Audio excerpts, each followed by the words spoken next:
What's going on, everybody? Welcome back to another episode of Over the Octagon podcast.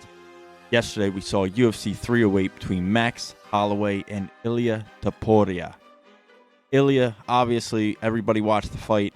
Ilia is the first person ever to knock out Max Holloway and retain and still UFC featherweight champion. There was some great fights on the main card. Shara bullet, double spinning back fist knockout. We watched Robert Whittaker literally get his jaw snapped off. We're going to talk about it all here. We'll touch the prelims.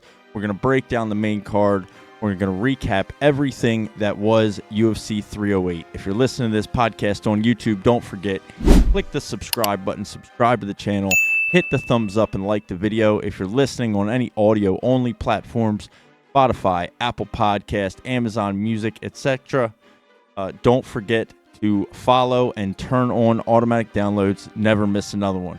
Enjoy. See you on the next one, baby. Peace. Hey, pussy, are you still there? I actually admire that you can actually be this fake and like when the TV comes on, how you can just change. You're the scum of the earth. You don't doubt me, I couldn't do it. The odds that I couldn't do it. Look at me now. Never minute.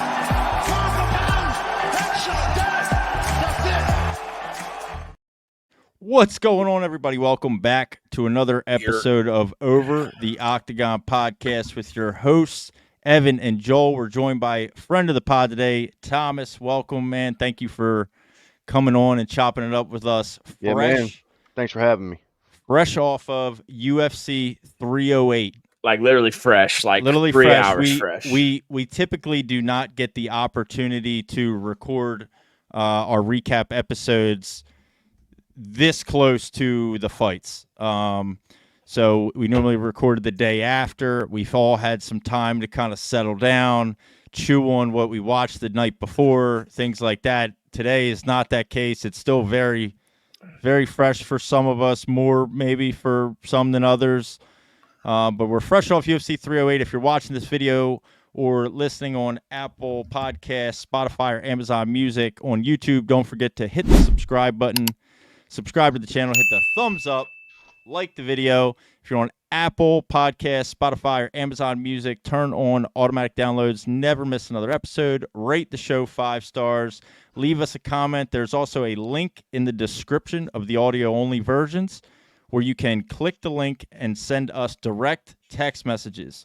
So we want to hear from you guys, whoever listens. We want to hear from you. Let us know your thoughts on UFC 308, what you thought about the main event, the co-main event. We're gonna get into it. We're gonna get into it. The double spinning back fist. Craziness, dude. Lots to chew up on. Should start with in that. Abu Dhabi. I think we do start with that. Okay. All right. I know you guys usually I know. start at the top and work your way down, right? Murky, here's what Murky wants to do right now. Murky wants to go right into the fucking Ilia Topuria fight. So And that's he all can we get talk his about. fucking 27 cents in Yeah. and just talk about it for 20 fucking minutes. Okay. Let's start then. Let's Slow start. your roll, We'll brother. start main card because I think we can all agree on this. Aside from RDA getting hurt and losing to Jeff Neal, sad to see, probably could be the end of RDA. We may never see RDA fight again.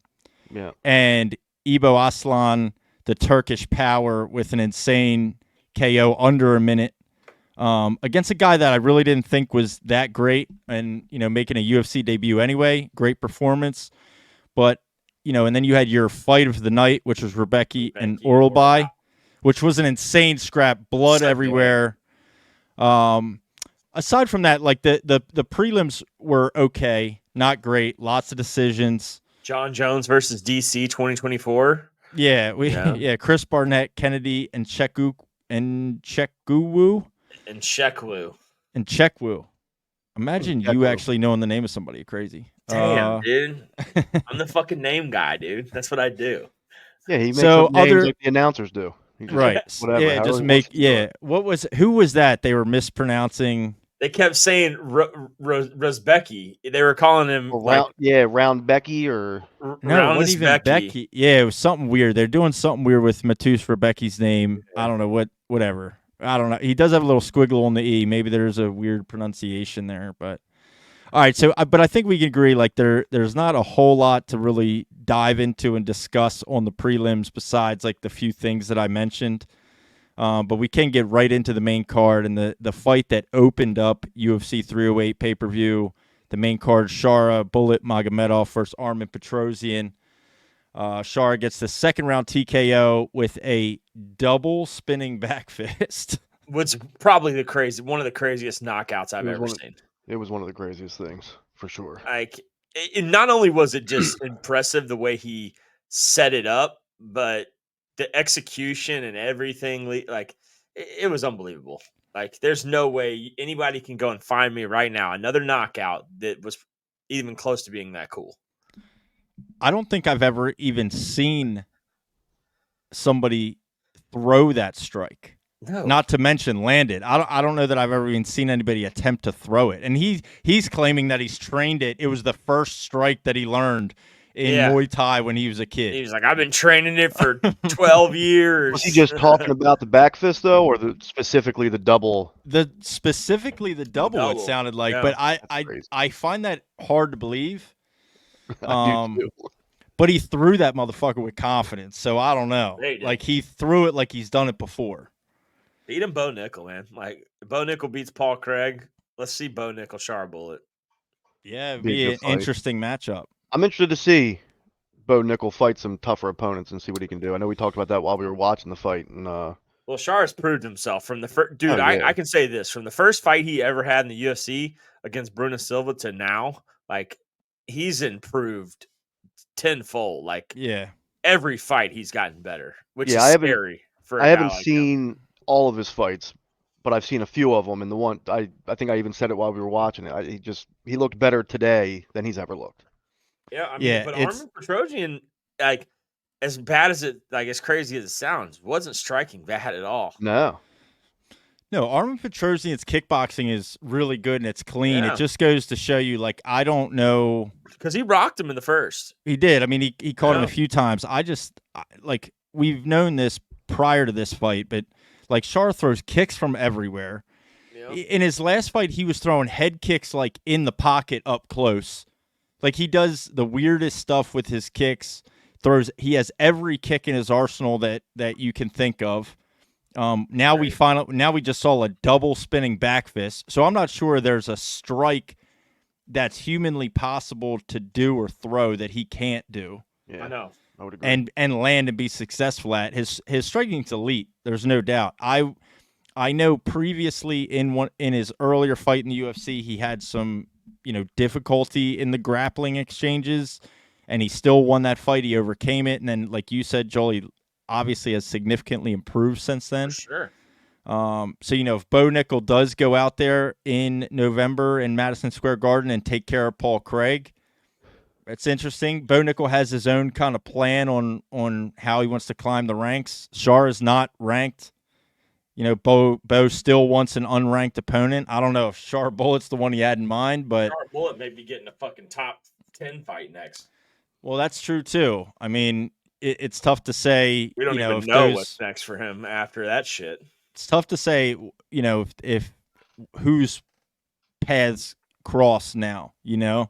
Earlier, a few years back, not 1 or 2 years ago, even we were kind of talking about, and we'll get into this, I'm sure in a little bit, but we were talking about Khamzat and Bo Nickel, and those two were talking shit back and forth with each other about their wrestling and this and that, and I don't see that happening anytime soon. Dude, I honestly wouldn't mind seeing Michael Pereira versus Shara Bullet. Like, I feel like that's a pretty good stylistic fight. He just got dominated. I know. Yeah, he just got dominated. But he's still in the top 15, though. Right. Yeah, so that would be his fight to stay in the top 15 or drop out. Or drop out. And have Shara Bullet move in. Yeah. Well, because Chris Curtis, I assume, is still hurt, right? He's technically ranked 15th right now. I know he tore his ACL. Chris Curtis should be like 35. I mean, dude. You like Chris Curtis? No, I don't. Oh, okay. Well, you used to like Chris Curtis. Yeah, I maybe flip flopped. Yeah, I respect it. It's okay. But Michael Pereira, I mean, yeah, I don't. I think he's definitely at the point now to where, he gets a ranked opponent. Khamzat was ranked 13th in middleweight before tonight. Now he's going to be ranked 3rd. Yep. I would assume. As he should be. Yeah. He should just be ranked first. Just bump him to the top. Yeah, I mean, Khamzat definitely gets the title shot after Sean Strickland, I think, unless we see Kai Barola and Izzy fight, and like Izzy just dominates him or something crazy. Yeah, like, I feel like that's the only way we see Izzy get the shot before Khamzat, or then we may see. I mean, I would love to see Izzy Khamzat #1 contender fight. Like that would be fucking incredible. I think that's bad for Izzy. Yeah, no shit is bad for Izzy. Yeah, I think that's so bad for Izzy. But are we saying that a win over Robert Whittaker? I know that it's. I mean, Robert Whittaker is great, but Robert Whittaker did get fucked up by DDP, and then just beat Paulo Costa. He beat Paulo Costa. Cool. And then he beat he beat an unranked Ikram Aliskerov, but he was unranked. Yeah, you know what I'm saying? So it's like. Is that win over Robert Whittaker worthy enough for a title shot, or should he have to fight a #1 contender fight? It sounds like put himself in that position. Well, let's table that for a second. Let's get through this until we get up to that co-main event. Let's work our way up the card a little bit till we get to that co-main event. Oh, that's true. Yeah, that sounds fair. Super sidetracked. Yeah, but I mean, dude, because it's all middleweight, right? So your middleweight division, and we've spent at this point hours on this show probably talking about middleweight rankings and how much of a clusterfuck it can get in the top 3 and the top 5. Now you have a guy that's technically ranked 13th. Like it just, it can get messy. It can get complicated, so there's a lot to kind of break down with that. And Shara Bullet, obviously, this is a tough fight. Hey, Arman was landing on him. He's a really good kickboxer, great opponent. Shara Bullet still gets the knockout in the second round. I do think, in talking about the rankings, Shara Magomedov kind of throws his hat into where can he kind of squeeze his way into the top 15. Sure. I agree. But yeah, so I'll be looking forward to that. I like Michael Pereira. I think that is, kind of a good thing. He just got beat really bad by Fluffy Hernandez. Yep. So it's going to be like, look, you got up-and-comers in this division that are hungry, that are dangerous. Yep. You got, you can't lose the way that you lost and hold a top 15 ranking. Yeah, for Michael Pereira. So you either need to win or get lost. You know what I mean? Lose your spot. So I think that's fair too. I agree. I think that would be fair. So then you had our featherweight bout. Which, a lot of people and us included, Joel, we said could be fight of the night. Lerone Murphy versus Dan Ige. That was a battle. It was. Yeah, it was. Dan Ige is just a tough motherfucker, man. He is. He's plain simple, dude. Like he's one punch from knocking you the fuck out, but he's also like one punch from getting knocked out every he fight, hurt Lerone Murphy. Oh yeah. Yeah, he knocked him down, just couldn't finish, and then he was able to recover while he was trying to finish, and got a reverse on him, started putting damage on him. I was surprised that was wrestling in that fight too. That was a wild sequence. Yeah, the grappling exchanges were really high level, which I did not really expect from either one of those guys at all. And maybe I'm ignorant. I never got that vibe from Dan Ige that he was going to pull some of those rolls and sweeps and reversals that he did tonight. Exactly. And, Lerone Murphy's always had this polished, kickboxing Muay Thai style. I never really, kind of tabbed him for one of those people either, but a lot of those grappling exchanges were awesome. Super competitive. Went to decision, unanimous. I think the right guy won. Lerone Murphy wins unanimous decision. I think the right guy won in that situation. I don't think there should be any real controversy there. I mean, good call out by him, Josh Emmett. I do think so, yeah. Right? I mean, that's, again, featherweight. We saw the title tonight. Josh Emmett is the eighth ranked featherweight in the UFC right now. Yeah. Obviously, coming off some losses, but his last fight was his knockout against Bryce Mitchell a year ago. Exactly. Yeah, that was a while ago. Oh yeah, almost Right? exactly a year ago, December. Exactly a year ago in December. He had one of the most brutal and vicious knockouts we've ever seen. Yeah, like we may not see Mitchell again. Yeah. I even heard his name mentioned. If he didn't have CTE before, he definitely has it now. Yeah, he definitely had it before. Now it's way worse. I was telling my wife about it, and she's like, "It's so crazy that people get in there and just beat each other up." She's like, "Has anyone ever died?" And in my head, I told her no, but in my head, I thought of Mitchell and that fight. I was like, he was close. He almost died. Can confirm he is still alive. Yeah. Quality of life though, I'm not exactly sure. I know that he turned his Octagon in his backyard to a chicken coop. So did he? Yeah, he did. He lives in Arkansas. It's pretty big hillbilly, that guy. But yeah, he turned an Octagon in his backyard to a chicken coop. So we're not quite sure the mental status of Bryce Mitchell at the moment, but he is still alive. Who knows? Is he just doing cockfighting back there? It could. That's a theory. You know what I mean? That's a legitimate theory for sure. I watch. Josh Emmett is 1-2 in his last 3. He lost to Topuria, obviously. He lost to Rodriguez. He beat Bryce Mitchell by knockout. But he hadn't fought in a year after that knockout, which is, he's getting older. So, I think if he's still planning on fighting, unless he's retired, if he's still planning on fighting, I think, it's a great call out for Lerone Murphy. I think it's appropriate. Like it's not like he's asking for. It's not like he asked for a title shot. Like if he asked for a title shot after that, or that, you're not asking for a number 1 contender fight or asking for a title shot after that performance. Like if he had went out there and starched Dan Ige, who just went to decision with Diego Lopez on 4 hours notice, you know what I mean? Then I'd be like, oh, okay, But it's not like he had a ridiculous call out. It's an appropriate call out. I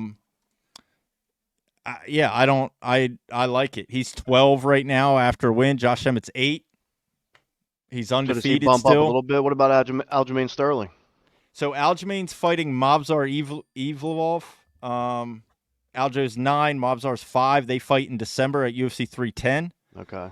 And he's trying to work his way up the list so he can get his title shot. Yeah, so if he beats Mobzar, he's not far from a title shot. Like that puts him top 5. That puts him maybe 1 or 2 fights away from a title shot. Yeah, because you got Volk's going to fight him, going to fight Topuria, and then Diego Lopez. Potentially Diego Lopez. But that's what I mean. I don't know what happens with if Aljamain, former bantamweight champion, goes out there and finishes Mobzar, who is undefeated. You could see him and Diego Lopez. Yeah, I could see him, Diego Lopez, as the next number 1 contender fight. There's definitely a path. 1 or 2 fights for Aljo, but Lerone Murphy, I think that's a good call out, dude. Josh Emmett, and it's dangerous. Who the fuck calls out Josh Emmett? Like, that's not a safe call out his either. Last fight, right? Like I don't care how old he is, dude. That dude still got rockets in his hands, man. Hell yeah, he does. Then we go the light heavyweight bout between, which was really highly anticipated. Yeah, it was technically. It was number number 1 contender fight for Magomed, and it was a really, really if Rakic won, it's a pretty good statement win to push him into. I think it would have put him back into potentially a number 1 contender. Yeah, fight. Number 1 contender fight. Yeah. Yeah. But to be fair, I wasn't impressed. I don't think either of these guys are beating fucking Alex. No, I don't either. The same thing's going to happen to them that happens to every other person he fights. Maybe worse. Yeah, I do. I would like to see. Magomed is really defensive. I've never really seen him get hit super hard. Like even against Jan Blachowicz. He was leaving his leg exposed. Yeah. Like the whole fight. Like Alex is going to just. Alex is going to tear that up. And actually, as the fight went on, Rakic didn't he stopped attacking the leg, but they even mentioned it. I don't know if it was DC, but they talked about him just leaving his leg out, and if he has to go fight Alex, you can't do that. He's going to kick his leg off, dude. Yeah, they're going to have to amputate it after the fight.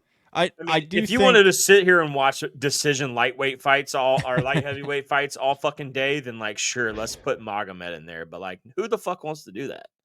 Not me Yeah, Alex or ain't anyone. taking his ass to decision. I can assure you that. nah.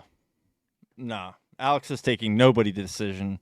Yeah. Well, let me say nobody's taking Alex to decision. Exactly. That's probably the Not better way to 5 word rounds. that. Hell has he no. had no. has he had any decisions? Yes, one, Yeah, I believe, one. in his UFC career. Was that when he first went into That was light heavyweight? No, that was yes, Jan Blachowicz. Yeah. Yeah, So then okay. maybe two. Yeah. So then maybe two. His first fight at light heavyweight was Jan Blachowicz. That was a decision win, and he may have had one at middleweight. I'm not sure. Like, where do we come back and talk about Jan Blachowicz? Like, what really happened to him, dude? I don't know. I mean, he's still ranked 4th. Yeah, but he hasn't. He's also 40 something, right? How old is he? 42. He's Oh, like I don't know. Stipe. Is he He's like that the old? light heavyweight version of Stipe, except not really as good. But like I said, he hasn't fought since In a year and a half. Alex. Yeah. You know? Yeah, he has not fought in about a year and a half. Before that, he came to a draw against Ankalaev, which, I was talking to you And guys he knocked about out earlier. Rakic. Yeah. He did, yeah. So, Yeah. I mean, Yeah. I think I will say this. I did think Magomed looked good in this fight. Sure. But as this, as it was kind of proposed to be a number 1 contender fight, if Magomed wins, I mean, even before this fight, Magomed probably should have been fighting for a title. That was the general consensus. And, then they announced this fight. It was kind of random. But, so all he had to do was get a win here. He's going to fight for a title against Alex Pereira next, whenever that may be. But, yeah, I mean, I was impressed. It's a good win. Rakic is definitely a dangerous dude. Yeah. But it's the same thing. We've seen it, Yuri. We've seen it with Jamal Hill. yeah. We just saw with Cleo Roundtree. Like they're, all of these guys are big guys. All of them have power. All of them are good strikers. None of them are on that level. Agree. I would say if anybody is going to go the grappling route against Pereira, I bet it would be Ankalaev.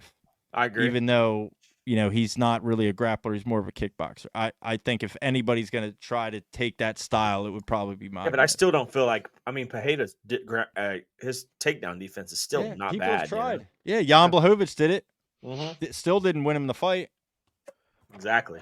And isn't that the fight we were talking about? Like they just assume because he's from over Yeah. there that he's a wrestler, but his like Yeah. takedown accuracy is only Yeah. 31% or something. Yeah.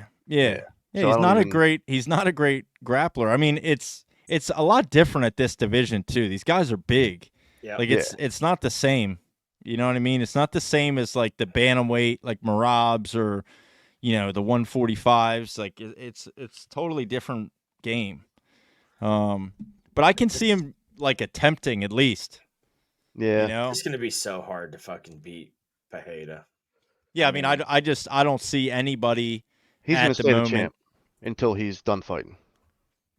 Yeah, possible. Which already being, 37 and still as dominant as he is, he probably could do it till he's 40.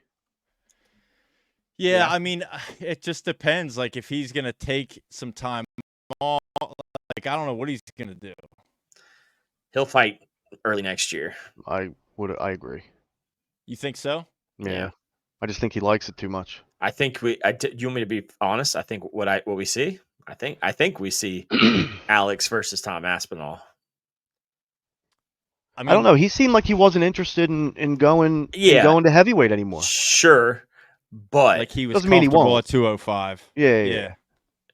But man, Yeah. just imagine John and Stipe lay him down, Yeah. and it leaves open a vacant heavyweight title, and It's the Dana perfect calls you and storyline. says, Yeah. "Hey, here's your chance. We're gonna give it to you." Like, I feel try like to he be would the have first ever. to. He's not gonna say no. Yeah. Because he's not- the guy. He never says no. Yeah, If and not they to get- approached him with that, he Yeah. would do it. Yeah. And not to get too far off topic and getting into heavyweight stuff, because we'll have plenty to talk about in 3 weeks after we go to New York. But But like who else fights him? Like who in the heavyweight division fights Aspinall for that belt? I mean, would you rather watch Magomed and Alex or Alex and Tom? Oh, of course. Wow, I mean, of that's a course, yeah, no-brainer. absolutely, right. So Yeah, I mean, so also at UFC 310, just this is the last thing I'll say on this part of what we're talking about, but the also fighting on UFC 310 is Cyril Gane and Alexander Volkov. Volkov, yeah. They were supposed to fight this card, right? Correct, yeah. Yeah. So Which Cyril could Gane, potentially be a number one contender fight. Cyril Gane's last open. fight, he lost to John Jones for the heavyweight belt, but Volkov's been on a tear. Yep. Obviously you have He's Aspinall. also old.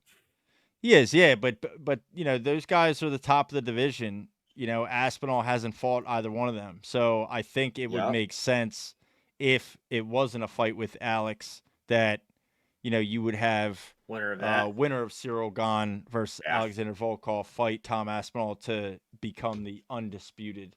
Technically, Aspinall is still the interim champ, but as soon as John Jones and Stipe fight, one of them becomes the heavyweight champion. If they retire, Aspinall needs to fight somebody to be the undisputed. Yeah. Yeah, Murky froze up, but it's He all did good. freeze. Did We'll I? keep it going. Oh, yeah, you're back. You froze up. You're You're back. good. You're back. All right. We're good. All right. Hopefully it didn't cut out too bad. Just All for a right, second. So we'll move on. Your co-main event, which was wild. Insane. Robert Whittaker, the Reaper, versus Khamzat Chimaev. Didn't expect it to go that easily. Me either. I mean, no. I honestly didn't see. I did not see Khamzat being able to finish him in the first round, and I knew that would be his path to victory because I did think if it got to the third, the fourth, the fifth round, obviously everybody that was the talking point that would favor Whittaker. But he literally squeezed his jaw off. Literally squeezed his jaw in a second, in like 1 second. As soon as he grabbed it, if anybody's listening, you watch. I posted the picture on Twitter as well as Instagram. So if you're not, following us on our social medias, go follow us there over the Octagon podcast. There's a picture of Robert Whittaker's jaw with his front two teeth on the bottom pushed into his mouth. Yeah, like almost like it folded down. Yeah. From his jawbone cracked, folded down, or his teeth folded through his gums. They were pointed back at his tongue. That was rough. Wild.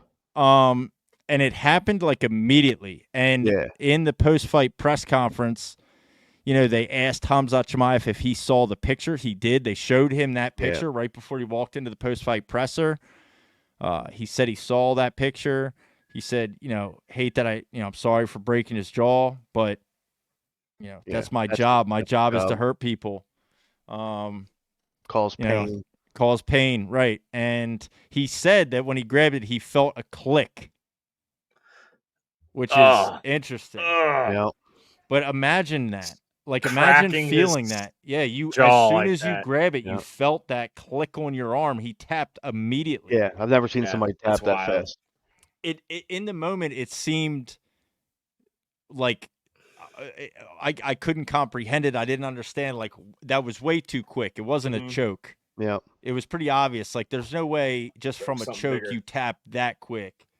I mean, dude, so I don't know, and then right after the fight, obviously, while they were still in the octagon, Whittaker was pointing to his face. Then he opened his mouth and he showed his coach.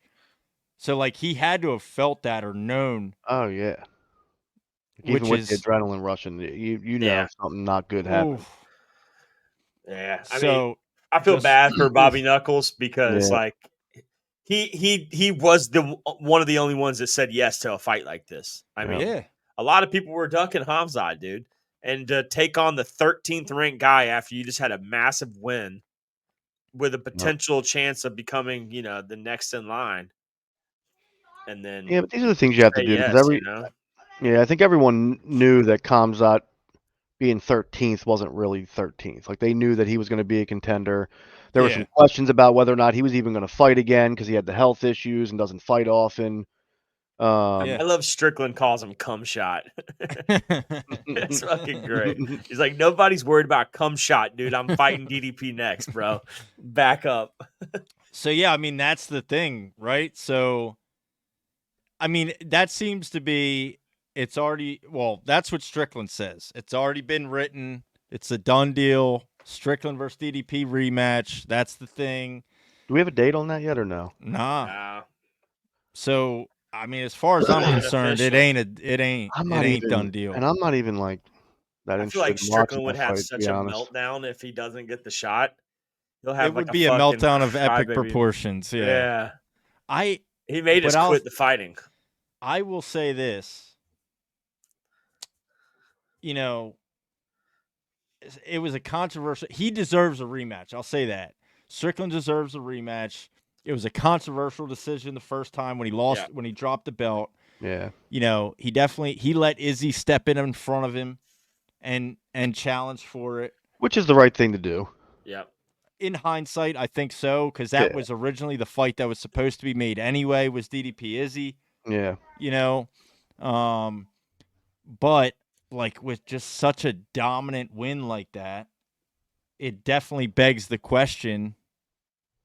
I mean, Khamzat, like me personally, fuck it, give it to him. Honestly, fuck it, give it to him.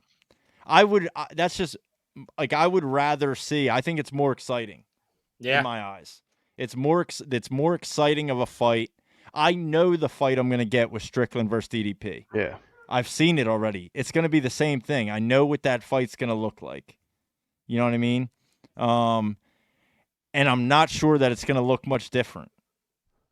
You know? I don't think it would either. Well, and you mentioned it during the fight because we talk a lot of shit about these guys who are the crotch sniffing wrestlers, hold people down. Not Khamzat. But you made the comment today. Yeah. It's different with him. Yep. Talk a little bit about that. Tell me why is it so different? Because he actually, when he gets you down, he fucking does stuff with it. You know, he doesn't hold you. He just doesn't hold you down and try to like. Play with you, you know? He is a motherfucker, dude. I know. Yeah, his pace, his 3-round pace. I'm just gonna say 3-round pace. His 15-minute pace is unlike anybody else's. Like everybody says, like, oh, Merab's pace. Like, dude, Khamzat's pace is insane. Yeah. Khamzat's pace is unique. It's otherworldly. Like there's nobody in the company that fights the way that he does. I truthfully. Well, I think he's looking for the finish, right? He wants to finish guys. From the opening bell. Yeah. That's exactly what Herb Dean was saying when he said what he said about like why we let fights go on, why we stand people up, or why we don't do things. It's like because we want to see fighters, if they get you down, go for the finish. Like that's the whole point. Fights aren't meant to go to decision, bro. Yeah. Right. You're supposed to be in there trying to finish the fight. Absolutely. Like, that's what you're there for, you know? He is just constant. Like, first off, the shot that he took on Whittaker, the double leg that he took on Whittaker was from 10 feet away. I know. Yeah. He dove so at his legs, wrapped his legs up, still got him down. Yep. And then he's just on you constantly. Yep. And it's not like Merab was like that to O'Malley, right? But like the strikes he was landing on O'Malley were like kneeing him in the thigh and he's like tapping him. And yeah. Like Khamzat's just like on top of your back. All of his weight is on you. He's punching you in the face. He's constantly at the same time, simultaneously looking to advance his position in the grappling, looking for a submission. Like, and Whittaker was doing really well defending all of those things until he wasn't. And we said it while we were watching the fight this afternoon. Like, you can't make a mistake. Yep. Because this dude is fucking on it. And the second you make a mistake, it's it.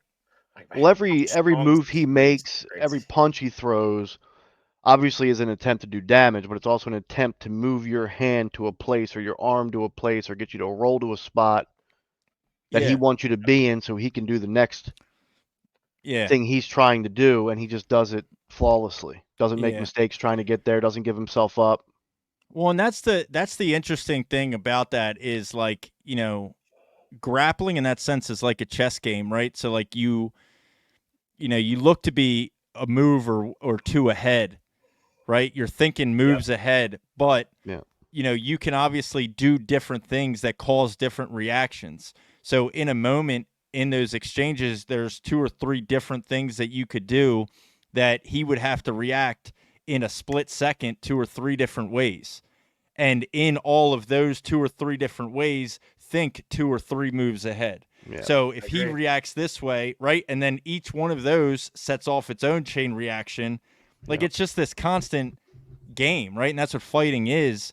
It's similar in the stand-up game, but and his ability to do that, and then at the same time just keep constant pressure. You can't take a second off. You can't make a single mistake. Yep. This is one of the best guys in the world. This is the number 3 middleweight in the world, a former champion, a guy that's been on a tear that people love, your favorites fighter, people Yep. say, or whatever. Like, I mean, to do what he just snapped his jaw off Yep. It's crazy. in Right the off. first round. So realistically, do you think that there's anybody in this division in middleweight that can beat him? Gives him problems. Like legit problems? Because we thought Whittaker was going to give him problems, and he didn't. Yeah, I thought Whittaker would be able to withstand the initial onslaught to get in the later rounds and make Yeah. it more of like a slugfest striking battle like we saw against Usman or Gilbert Burns, his fight Yeah. against Gilbert Burns. I would say like potentially, and this might be crazy, but like Kai Baralho. You may be honest, who I think gives him the biggest problem? Yeah. The champ. DDP? Yeah. 100%, man. Yeah. I mean, DDP is strong as fuck, dude. Yeah. He's It's a different built- build. Yeah. He's a different build. His style of fighting is so unique, and I had to learn that because at first I didn't Right. believe in DDP, man. But after watching him beat Izzy, beat Strickland, and like beat Robert Whittaker, like his fighting style is hard to beat Absolutely. because Yeah. he does not get like he reminds me of. I've said it a million times. He reminds me of Pantoja. Like they just have this weird like head where they could just go for fucking 5 rounds and look like they're losing and be drained and like almost on their deathbed and then somehow just fucking win. Yeah. It Just does. doesn't make sense. It does seem So, that way for I mean, sure. Kai Barola is a good second. I just I think he bring beats that the up. fuck out of Strickland. I just bring that up solely for the like the grappling, like who could give Sure. him kind of a run for his money in that, or at least defend themselves long enough and Long hold their enough, own long yeah. enough, to make that fight competitive. Yeah, I don't think Strickland stands a No, I don't think chance at all. Strickland stands a chance at all either. I don't honestly, and I like Sean Strickland. We all do, like we both do. Yeah, I I don't. do. There's no way. Oh, he's getting taken down with the quickness, bro. Yeah, I think. Immediately. I think Sean Strickland fighting Khamzat Chimaev is the grappling alternative to how Sean Strickland fought Alex Pereira. Yeah. Right? Like, I'm going to stand in front of this dude and Trying strike. to jab him. Yeah. Yeah. No, you're not. Wrong dude. You're guy, gonna need motherfucker. Wrong no, you're guy. not. You're going to need a left hook, and you're not going to know Yeah. where you are anymore. Nope. I think it's going to be the same thing with Khamzat, except Khamzat's going to do what he just did to Robert Whittaker. Yep. He's going to get Strickland down. He's going to drown him. Yep. So that's Flip like, his jaw. honestly, when you talk about the title, I would rather that fight is more interesting to me. Khamzat versus Dricus du Plessis Yep. is more interesting to me than watching DDP Strickland 2, I agree. personally. Like That's- I also think that I would enjoy the Strickland meltdown a little bit if he didn't get the fight. that it passed would be him so over. bad. It would be bad. It would be really bad. And it would be so bad because he would honestly have a case. Yeah. Because he has been nothing but a company man for the UFC. Like, he fought everybody they told him to fight, and That's true. and other people in his position, the ranks that he was at in the middleweight division, would have never taken those fights. Like, he fought the guy who fought tonight, Abus Nurmagomedov. Yeah. He fought him at the Apex where everybody On his thought he was debut. big. Yeah, this huge, scary guy. And, Strickland's like, yeah, fuck it, I'll fight him. He's fought down in the rankings. Like, he's been such a company guy, it would really be kind of dirty business. Yeah. He would absolutely have a case to have a meltdown. I But agree. from a fan's perspective, I don't really care. Yeah, and I think Dana White typically tries to do the right thing, and if he said that that's the fight, that's going to be the fight. That But will be the fight. we can wish, but that will be the Yeah. fight. Yeah, I think DDP Strickland will be the fight. Hopefully January. Hopefully. Yeah, And him I hope that's the next. I think Izzy has to win twice before he even gets another sniff Yeah. of the title run. Yeah, I think that's the next. Hopefully Strickland DDP's January. Hopefully that's the next events that we get announced. We've gotten 310 announced in December, Yeah. so I'm assuming 311 in January, and we get those announcements soon. And the main event of that will probably be DDP Strickland. Will that be If I had to guess. Australia? No, that'll be in January, right? Yeah, January. yeah. So I hope that is the case. But, we'll have to see. But either way, man, I mean, he was the favorite tonight, and he went out there and he showed why. And Sure. I didn't think it was going to go quite like that. I thought it could, but I didn't. My honest prediction for that, I had Whittaker. I'm like, I think this is levels, and Whittaker's going to be too good, and Whittaker's going to bring him into the later rounds. Yeah. And Whittaker will win. We never seen Khamzat in those 4th and 5th round fights. Yep. We've seen him struggle in the late 3rd round against Usman, and Usman was on short notice. So what are we going to do? Whittaker's been training for him for 20 weeks. He was supposed to fight him back in June or July. So I really thought Whittaker was going to have a really good game plan and come in here. Shit, I wouldn't even be mad if they ran that back 5 rounds. What? Usman and Khamzat. Yeah, Usman. I don't know where Usman ends up. I think Usman is going back to welterweight. I know he talks on the podcast with what he does it with Brandon pound Moreno. for pound with Henry Cejudo. Henry Cejudo. Yeah, they're both Mexican. It's all right. Yeah. Diego Lopez. I was close. Yeah. So, and he talks about it like he still talks about himself as if like this person's the best, other than me. Like he wants to get back in there, but yeah, I think he's the 2nd ranked welterweight right now. Still, technically, he's not ranked at middleweight. He had moved up to middleweight to fight Khamzat, and short notice. I think Usman goes back down to welterweight, and you see him fight a guy like JDM, Jack Della Maddalena. I see that too. But I think JDM may fight Leon.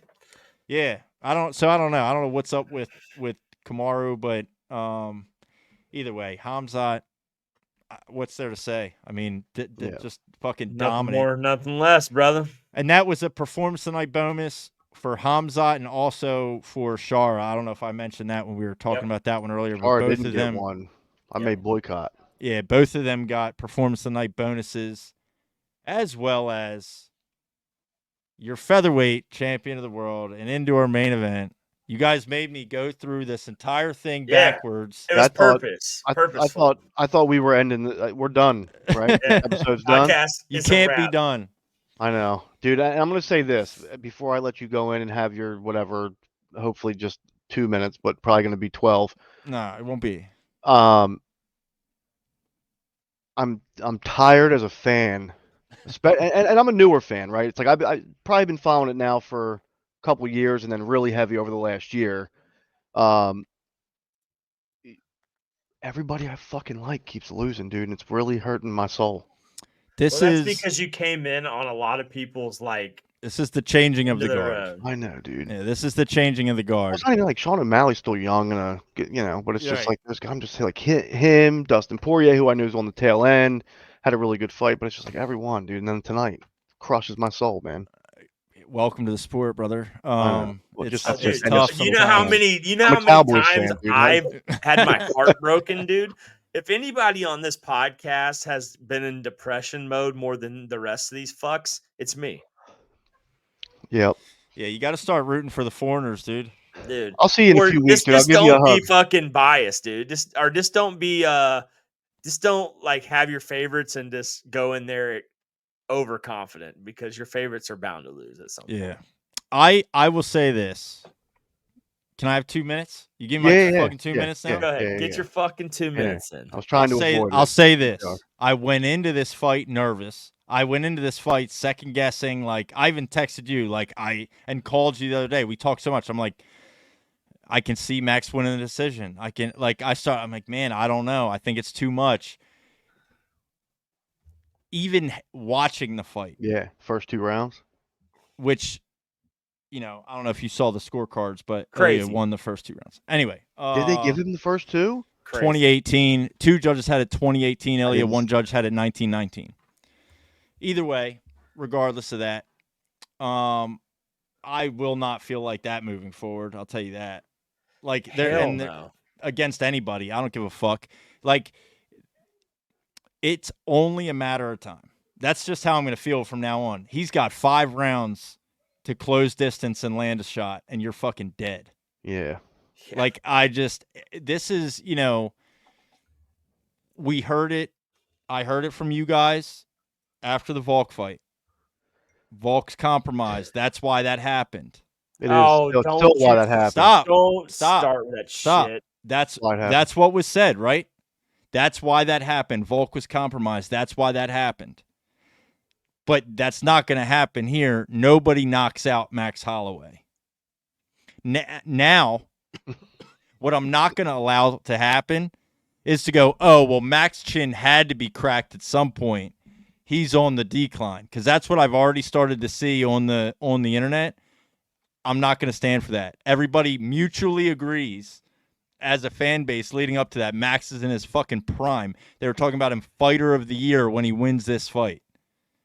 There was no decline talk. There's no nothing. I agree with you. Prime Max agree with you on Holloway. that too.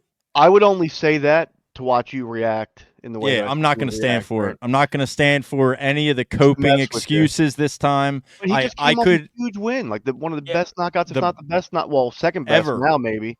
Well, no, After there's the double no spinning there back fist. should be no excuse for this fight, like at all. There should be no excuse. there's no Yeah. excuse. If anybody gives an excuse for this fight, then they're just fucking. It's just ignorant. coping hard, bro. No, It's but there just- isn't a exactly what reason it to is. say something about the Volk fight, though. Because Sure, Volk but was coming off of an insane Sure. knockout. but it doesn't even He is- fucking matter. My point is, at this point now, after watching what we just watched, there's not a single person in the featherweight division that I would fear him to fight. I agree. I think if he agree. fights Volk again, I think the same thing happens. I think if they give him Diego Lopez, I don't think Diego Lopez is. I've seen him get clipped, and he throws, and he's a fan favorite for a reason. He's a super exciting fighter. His grappling is elite, but he throws and he leaves his chin open. Wide open. Yeah, and I think if he eats that left hook, buddy, it's over. Dude, imagine if O'Malley would have beat Marab and then they would have set up O'Malley versus Topuria. Yeah, Dude, O'Malley would have gotten fucking killed, dude. Yeah, he would be dead. Up a weight class. I mean, Yeah, that's it. He would be dead. I would wonder to see what he It's a would better look like matchup. up a weight class, and I do think, I know Max is good, but I think from a pure striking accuracy, I think that O'Malley and Topuria fight a little bit more tactfully than Max does. Max is a little bit more of a wild thrower. I don't know if you can say that after that Gaethje fight, and then I disagree, man. I think Max was a way bigger challenge for Topuria. I don't know if you can say I just think, well, you never know with up a weight class. I think the Even power same that class, I think the power that Topuria has it is crazy. it causes a problem for anybody in his division, not to mention somebody from a lesser division. Yeah, it is You know what crazy I mean? how he's not big and he does produce. I mean, to It's knock out a guy stupid. that's never been knocked out is pretty Yeah, I impressive. mean, and so I will say that I don't see anybody fucking beating him. Here's what I'll say on the flip side of the coin, because I've seen a lot of talk already, and it's recency bias. People are fucking excited. People lose their minds anytime something big happens. Number one, he's not fighting Conor McGregor next. Dude, I was just about to bring it up. So stop. Conor McGregor cannot make 145 pounds. So No. to Would even that be bring that a up fight is great? Would that be one of the craziest matchups of all time? that would probably do the biggest pay-per-view numbers Yeah, I agree. that would be insane. Conor Conor- McGregor's getting knocked out. Conor can't make 145 pounds, dude. It's impossible. That's never going to happen. Number 2, he's not fighting Islam next either. Like that's Who knows? he defended the belt one time. Yeah, one time.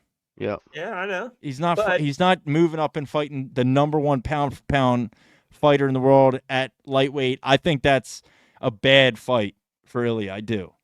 I don't think that's smart at all. Islam's fucking huge. But they have to make a fight that's going to be worthy because there's no he has literally beaten So he fights the Volk 1 again. and 2 greatest, gonna like fight- potentially greatest featherweights of all time. So He's got to Aldo fight and Volk McGregor. again, Yeah, and he's he's got to gotta fight. He's got to fight Diego Lopez. Yeah, he's got to fight those two.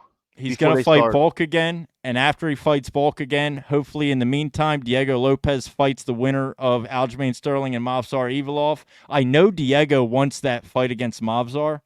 Yeah, back. You know what I mean? Because he fought him on his debut and on short notice and lost a really close decision that arguably he could have won. Yep. Movsar, I'm not a fan of. I think is a fraud.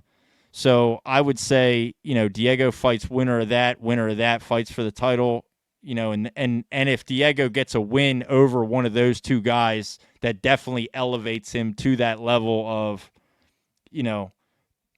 being qualified, so to speak, or being right for a title shot. I don't know that it even makes sense right now. Like, he beat Brian Ortega, but I don't know that it really makes sense currently at the moment to give Diego Lopez a title shot. I think if he beats the winner of that or one of those guys between Aljo and Movsar, then it makes sense. Yeah. Max obviously now is more seriously considering moving up to lightweight. Yeah. And taking some fights at 155, Which is probably his best bet. I mean, he's Comfortable in his for weight, some he's big. reason. For some reason, the UFC did this shit slick on the sly. Well, not the UFC, the media, I guess, because they still control the rankings. Max Holloway moved up 3 places in the lightweight rankings before this fight happened. I saw that earlier this week because people were like, "What the fuck? Why?" And it makes no sense. I don't know. Like, how does he move ahead of Dan Hooker? Dan Hooker, whatever. But he's the number 5th ranked lightweight technically in the world right now. So, and he mentioned a retirement fight with Dustin Poirier, like having that fight again and being Dustin Poirier's retirement fight, which that would be a fucking phenomenal fight. That'd be great. But I don't think he's going to really be in the mix at featherweight anymore. It would almost be with no implications though. Like if he's doing that just to have a legend versus a legend for him to go Kim out. versus Korean Zombie. Yeah. It's the same thing. Yeah. You know what I mean? Like before he fought Gaethje for the BMF, he fought Korean Zombie and knocked him out. And where was that? Retirement. That was in like a weird place, right? Dirty? I feel like it was in Florida. No. It was in Asia somewhere because it was like close to Hawaii. It was after the Maui fires. Oh yeah. Yeah. Was it in China? No, I forget where that was. Taiwan. No, it was Singapore? Yeah, Singapore. I think it Okay. was Singapore. Singapore. Yeah. Something like that. So, but I think, he takes those fights and, that's why people loved Max so much for shit like that. And I think a fight him versus Dustin, people would love that, bro. That's a co-main agree. event on a pay-per-view. Easy. You know what I Could mean? be a main event. Could be. Most of the time. Could be the co-main to Islam and somebody else, Yeah. Yeah. You think Islam Armin is- Sarukian? You think he's fighting again this for year. February? No. So where he's not fighting again until next I summer. think I think he taking a break too because he's hurt, right? And didn't he get hurt or something like that? So he was supposed to fight, or I think they were talking about him fighting in December at 310. But then he hurt his knee or he did something. Yeah, Islam was hurt. So I don't know when we'll see him. Hopefully we see him in the beginning of the year. Yeah, maybe the Australian card. Who knows? Yeah. But either way, that would be a good fight. I think they were talking about doing something in Louisiana, and maybe that would be like some kind of fight night in Louisiana, and Poirier Holloway would be the main event of that. Yeah, headline. Yeah, that'd be great. For Poirier's retirement in Louisiana. You think they'd give Poirier a fight night retirement though after all he's done? In Louisiana, yeah. Hell Because yeah. it would be a crazy crowd. Like it would be Yeah. it would be big. It would be big. Yeah, it'd be And he worth makes it. whatever he makes anyway. Like We he's flying still to Louisiana for a fight night?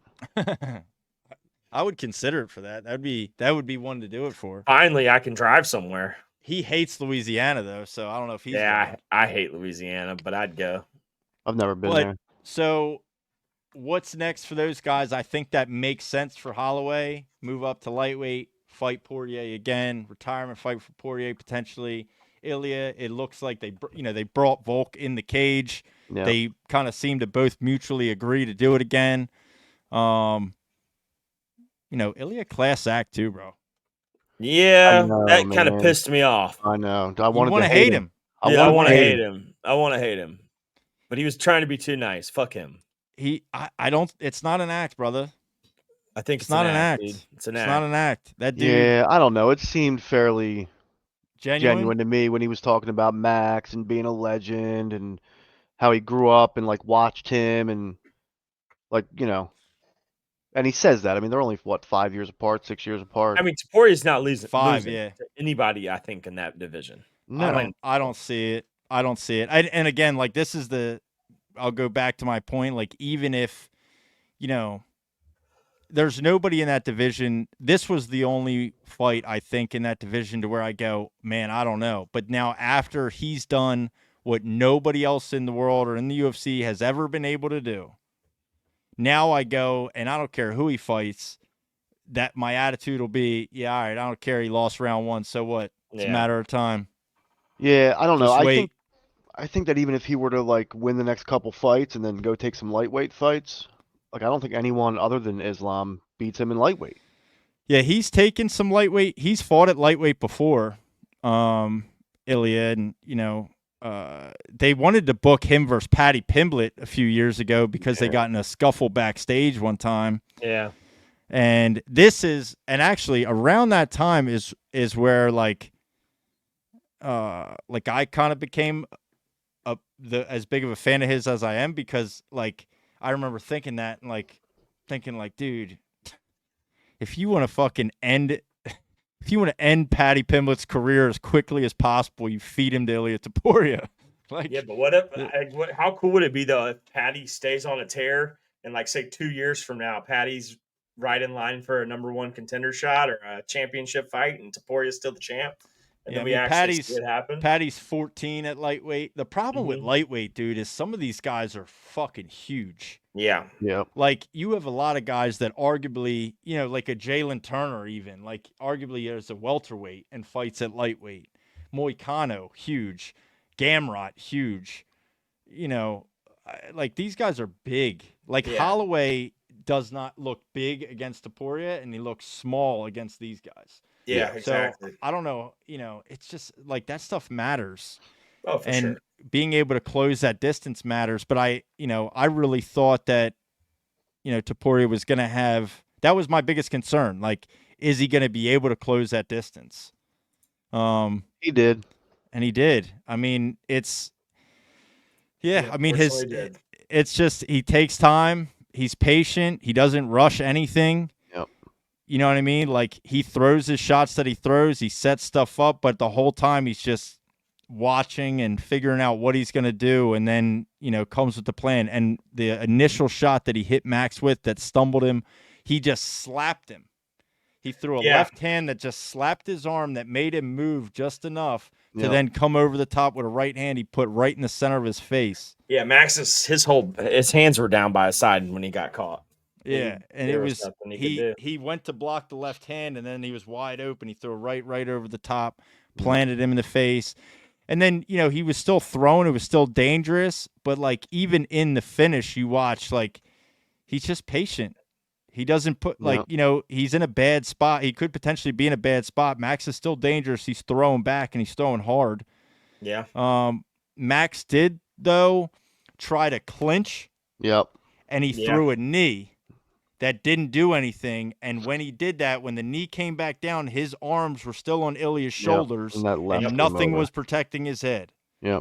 And a left hook came right over his arm, and that's it, brother.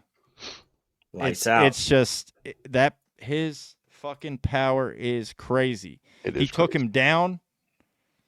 You know, like he didn't have a ton of success with the grappling, but you know, they said it even on the commentary team. Like you're just mixing shit in to make him think about. Yep.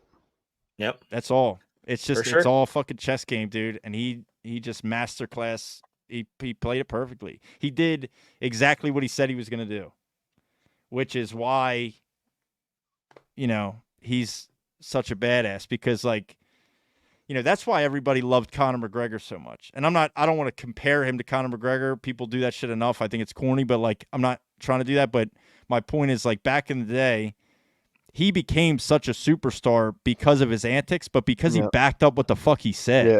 Yeah. Yep. I'm going to knock him out. It's like, yeah, all right. But then he goes out there and does it. Like, that's how he became such a huge superstar. Sure.